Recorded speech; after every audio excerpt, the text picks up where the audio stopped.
Hi, I'm Grant Montgomery from Joerns Healthcare. I'm going to spend a few minutes with you discussing the Hoyer HML400. The HML400 is a hydraulic patient lift capable of lifting 400 pounds, so up to and including a 400-pound resident. In addition to the video that you're going to watch, we recommend that you review the user manual, operator's manual as well, so that you have a full working understanding of how the HML400 operates.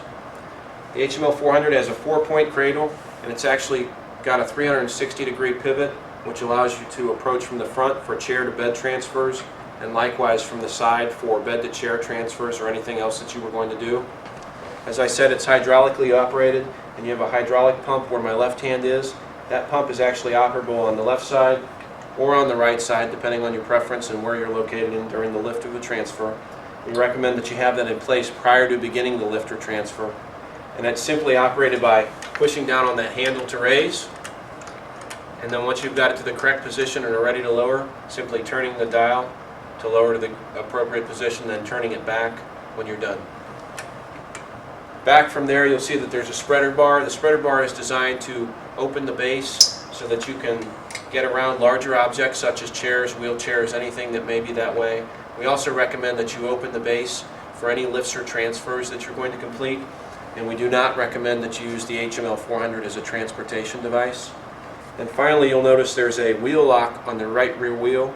This is designed for engaging the wheel lock when you're parking the lift when it's not in service. It's not to be used as a brake, but simply as a lock to lock that caster in place once you're done using the lift.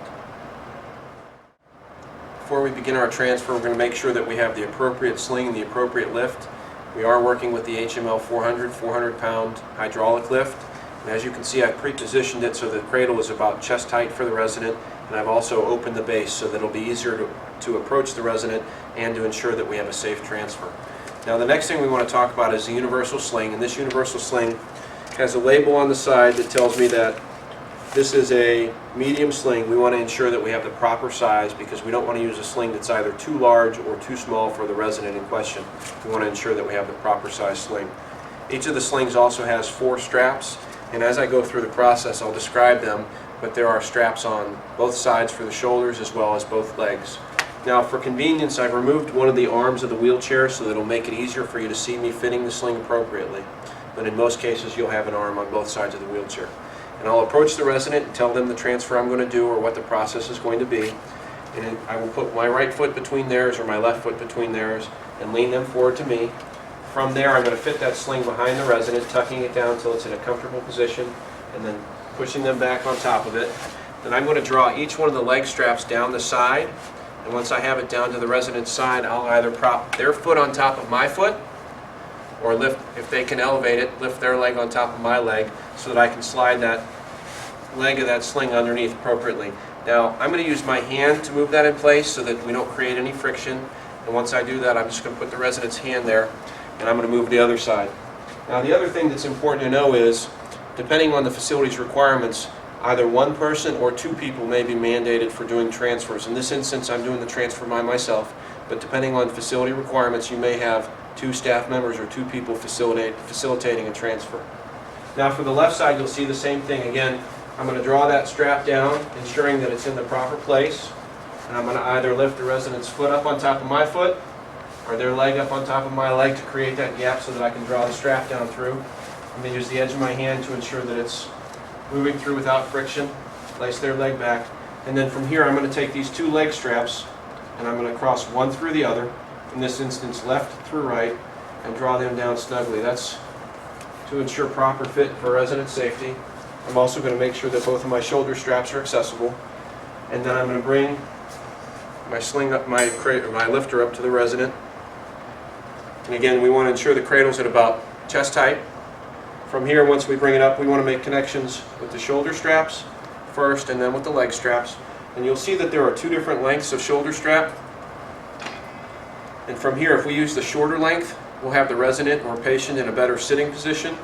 If we use the longer strap, we'll have the resident or patient in more of a reclined position. In this instance, if we were transferring from a chair to a bed, we'd want them reclined so we can line them up in the bed more appropriately. So I'm going to use the longer straps on the shoulder and simply make that connection. And likewise on the other side.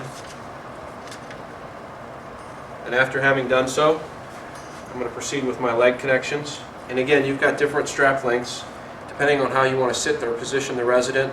If you want them more reclined for transfer to a bed, you can use the longer straps, and if you want them more sitting for transfer to a chair, you can use the shorter straps, or in this instance with the legs, you can use the longer straps as well.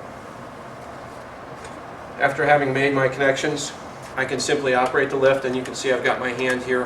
I'm going to make sure that I've got an idea of where the resident is at all times, and continue to make my lift until I've lifted them free of the chair.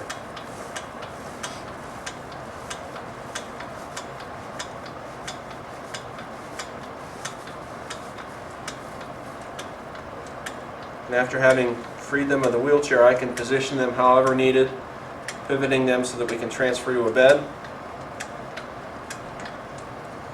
We can remove the wheelchair, and then we can complete our transfer by simply wheeling them to the bed, positioning them, and lowering them down.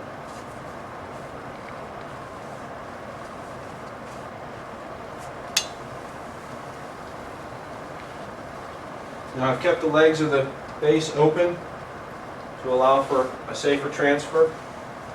We want to ensure that we clear any wires or anything that might be underneath the bed surface, and go ahead and position them appropriately.